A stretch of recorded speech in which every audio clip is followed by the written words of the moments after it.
दोस्तों नमस्कार। आज मैं जिस शख्स के पास बैठा हूँ एक महज एक व्यक्ति नहीं, एक मनुष्य नहीं है। ये रतलाम का ऐसा जिंदा इतिहास है जो केवल रतलाम का नहीं बल्कि समूची मनुष्यता का, शालीनता का, संस्कारशीलता का, विनम्रता का, कुलीनता का इतिहास है। और जब ये बोलेंगे तो ये सारे देवी और मानवीय तत्व अपने आप आपको बोलते हुए आप महसूस करेंगे। मैं इससे पहले कि इनसे कुछ बातचीत शुरू करूँ, आपसे निवेदन है कि हमेशा की तरह कि आप मेरा चैनल बैरागी की बातें सब्सक्राइब कर लीजिएगा, सब्सक्राइब करवाइएगा। इस वीडियो पे टिप्पणी कीजिएगा, इसे लाइक कीजिएगा, साझा कीजिएगा। और आज की बातें आपको कैसी लगी, मैं यकीन से दावे से कह रहा हूँ कि आप अपने बच्चों को भी ये बातें सुनाना चाहेंगे, इसलिए ज़रूर बताइएगा कि ये बातें आपको कैसी लगी। मेहरबानी करके अपना नाम, अपने पिताजी का नाम, अपनी उम्र बताइए। मेरा नाम गुलाम हुसैन स्टेशन वाला। जी। पिताजी का नाम अहमद अली और उम्र 81 बरस से ऊपर। बताने में कंजूसी कर गए शायद, जिनको 6 बार ही होगी गए अपना घर के नाम बताने में। या यूँ तो है गुलाम हुसैन स्टेशन वाला, लेकिन हम पूरा शहर, शायद घर के लोग भी गुल्लू भैया ही इनको क्या पुकारते हैं। आप पूरे हमारे गुल्लू भैया हैं। गुलाम हुसैन के नाम से कोई लोग सवाल पूछ लेंगे कि कौन गुलाम हुसैन, लेकिन गुल्लू भैया कहोगे तो एक मिनट एकमात्र गुल्लू भैया रतलाम में आप हैं। पहचान जाएंगे। गुल्लू भैया, हम जो सुनते हैं और कभी कभार भूले भटके के आपसे से भी सुनने को मिला, आपका परिवार रतलाम के रईस परिवारों में शामिल किया जाता रहा है। तो हालांकि अपने बारे में बताने में लोग संकोच कर जाते हैं, विनम्रता बरत लेते हैं। तो आज मेरे दर्शकों के लिए, ताकि आपकी बातों का पूरा पोषण असर उन तक पहुँच सके, थोड़ा मेहरबानी कर खुलकर बताइए कि आपका परिवार की रईसी के मतलब क्या थे और आपके परिवार की हैसियत क्या थी रतलाम शहर में। जहाँ तक दुनिया के हिसाब से रईसी का मतलब तो रुपया, पैसा, जमीन जायदाद, सोना चांदी है। जी हाँ।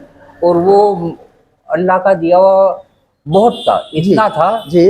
हाँ, हाँ। कि अवेरा नहीं जाए, ऐसा था। जी। जमीनें एक तरीके के बड़े जमींदार थे मेरे पिताजी। जी हाँ। लेकिन जो रईसी में थी मेरे पिताजी के हिसाब से, वो थी अपनी शराफत में। वाह।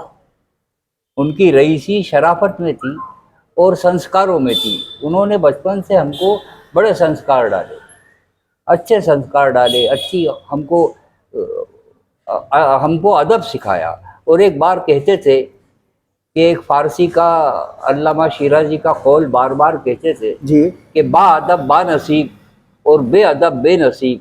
जो अदब वाले हैं वो नसीब वाले हैं, और जो अदब वाले नहीं हैं वो नसीब वाले भी नहीं। वाह वाह वाह वाह, जीवन सूत्र है तो जीवन का सहारा। आप बहुत बहुत शुक्रिया। यानी ये बात हम सब लोग महसूस तो करते हैं पर समझ में नहीं आती है, ऐसी बातें समझ में आती है।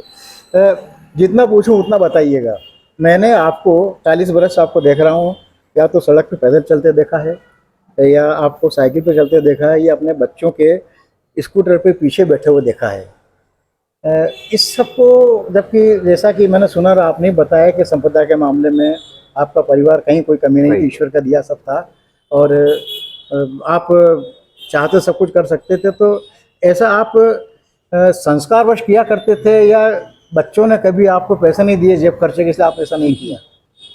नहीं, बच्चों से तो पैसे लेने की कोई इतनी आवश्यकता नहीं थी। मेरे पास ही मेरे पिताजी बहुत दे गए, बहुत छोड़ गए थे मेरे लिए, और वो मैंने मेरे बच्चों को पासान भी किया है मैंने। लेकिन न क्यों, मुझको ऐसा शौक था कि अपना सादा रहो, सिंपल रहो। उसके लिए भी एक बात है कि एक बड़े ऑफिसर रतलाम से ट्रांसफ़र हो रहे, तो मेरे पिताजी ने OX का उनके लिए सूट मंगवाया जी। मैं कॉलेज में था, तो मैंने कहा पिताजी मेरे लिए भी एक सूट मंगवा दो जी। तो उन्होंने ये जवाब दिया कि क्या करोगे बेटा? तो मैंने कहा कॉलेज के फंक्शन होते हैं, ये होते हैं, पहनेंगे तो अपनी शान नज़र आएगी अपनी। तो उन्होंने मुझे महात्मा गांधी का उदाहरण दिया कि बेटा जब महात्मा गांधी सूट पहनते थे तो उनको एक टीटी ने ट्रेन में से धक्का दे दिया था जी। लेकिन जब उन्होंने सूट उतार के आधी धोती पहन ली और ऊपर गमछा डाल लिया, तो उनको महारानी इंग्लैंड भी उनको लेने एयरपोर्ट पर आ गई। क्या बात है, क्या बात है, क्या बात है बोलो भैया। फिर उन्होंने मुझको कहा कि मैं कलेक्टर के पास जाता हूँ तो अपनी ऑफिस में से वो मुझे लेने बाहर आ जाते हैं जी, छोड़ने आते हैं, जबकि मैं लट्ठे का पजामा और मलमल का कुर्ता पहनता हूँ। और तुम वो सूट पहन कर जाओगे तो चपरासी कलेक्टर का रोक देगा कि अंदर चिट्ठी भेजो। तो अपने में वो बात पैदा करो कि लोग तुम्हारे पीछे आए, वाह कपड़ों से लोग तुम्हारे पीछे नहीं वाह आएंगे। वाह वाह। मैंने ये उनकी शिक्षा थी। मैंने सुना था कि पिताजी खुद लट्ठे लट्ठे पहनते का। थे, लेकिन कलेक्टर को भेंट देते थे तो ओएक्स का सूट एक भेंट देते, मैंने देखा। जी जी। ओएक्स का सबसे अच्छा वुलन कपड़ा आता था, खुद लट्ठा पहनते उसका, थे। हाँ, उसका सूट उन्होंने उन्होंने खुद उसकी शेरवानियां नहीं पहनी, लेकिन उन्होंने दी। क्या बात है। लेकिन हमको ये कहा कि सादे रहो, बोलो भैया। लेकिन अपने में वो बात पैदा करो।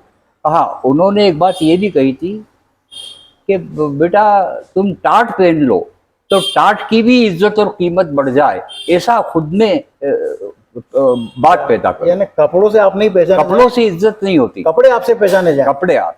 बोलो भैया, आपके बारे में मैंने एक बात और सुनी कि आपने एक बार अपने पिताजी से कार मांगी थी और उन्होंने जो जवाब दिया था, उनका जवाब सुनने के बाद में अपनी कार की मांग खुद ही खारिज कर दी थी। तो क्या बताएंगे पूरा किस्सा क्या था ये? पिताजी को घोड़े रखने का शौक था, अच्छे घोड़े रखते थे। जी जी और उन घोड़ों को ऐसा खिलाते थे जैसे रेस के घोड़ों को खिलाते हैं, जी और बड़े शौक करते थे। जी हाँ। मैंने एक दिन कहा मुनीम जी के पास बैठा, मैंने कहा मुनीम जी ये घोड़ों का क्या खर्चा आता है? तो उन्होंने मुझे बताया उस जमाने के, भैया लगभग 1000 रुपये महीने का घोड़े का खर्चा आता है।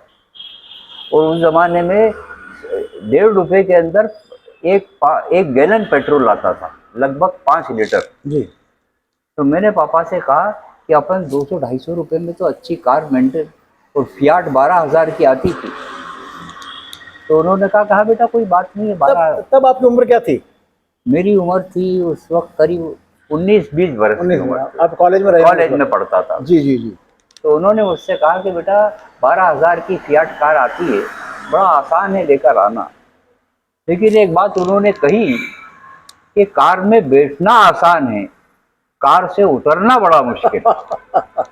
तो मैं बरसों आज भी सोचता हूँ कि उसके क्या क्या मतलब निकलते हैं, और आज भी नए मतलब निकल आते हैं कि उनके कहने, बस वो ये कहकर चुप हो गए। बहरहाल आपसे पास बहुत सारा खजाना है और आपसे बहुत सारी बातें बोलो भैया, आप मुझसे मुखातिब हो मेहरबानी करके। है तो आपसे बहुत सारी बातें हैं। रियाज भाई इधर आ जाओ, इधर मेरे पीछे। रियाज भाई इधर आइए, आप जरा आपका चेहरा दिखा दीजिए। ये रियाज भाई हैं, इनके बड़े बेटे हैं। और ये थोड़ा और नज़दीक आइए, थोड़ा शक्ल दिखाइए आप जरा। ये रियाज भाई हैं और ये पिता के बहुत आज्ञाकारी सुपुत्र हैं, और दादाजी का कहना सीधा मान रहे हैं, पिताजी के जरिए भी नहीं सुनते उनको। पूरा परिवार इतना संस्कारशील है। तो गुलू भैया, मुझे मालूम आपके पास बहुत सारे किस्से हैं, और मैं वो सब सारे किस्से अपने चैनल के दर्शकों तक पहुंचाना चाहता हूं, लेकिन किस्तों में एक के बाद एक। थोड़ा मुझे आपकी उम्र का भी लिहाज होता है कि आप थक भी जाते होंगे थोड़ा बोलने में, तो इसमें थोड़ा जोर लगता है। तो दोस्तों, मुझे लगता है कि कार में बैठना तो बहुत आसान है, लेकिन उतरना बहुत मुश्किल है।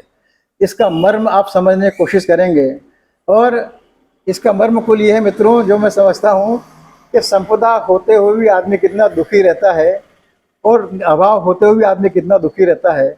लेकिन सुखी रहने के लिए ना तो संपदा जरूरी होती है, ना निर्धनता उसे बाधक बनती है। सब कुछ अपनी जीवन शैली पर, अपनी मानसिकता पर निर्भर करता है। मुझे लगता है कि आपको आज गुल्लू भैया की बातें बहुत अच्छी लगी होंगी, और आपसे मेरा पक्का वादा कर रहा हूँ कि यदि हम दोनों सलामत रहे ईश्वरी कृपा से, तो आपको गुल्लू भैया के और ऐसे किस्से सुनाऊंगा कि आप कल्पना भी नहीं करेंगे, और जिन किस्सों को आप अगली पीढ़ियों तक सुनाना पसंद करेंगे। बहुत बहुत धन्यवाद गुल्लू भैया, आज के लिए बहुत बहुत शुक्रिया। फिर आपको तकलीफ दूंगा, तब अगली बार थोड़ा रिचार्ज होकर आइएगा। थकता आपको तो आज अचानक आ गया मैं, बहुत कुछ कहने को है। अब बहुत हम सब कुछ सुनना चाहेंगे। मित्रों, बहुत बहुत धन्यवाद। उम्मीद है आपको सब अच्छा लगा होगा। मेरा चैनल जरूर सब्सक्राइब कर लीजिएगा। बहुत बहुत धन्यवाद। नमस्कार, मैं विष्णु बैरागी। बहुत बहुत धन्यवाद गुल्लू भैया आपका।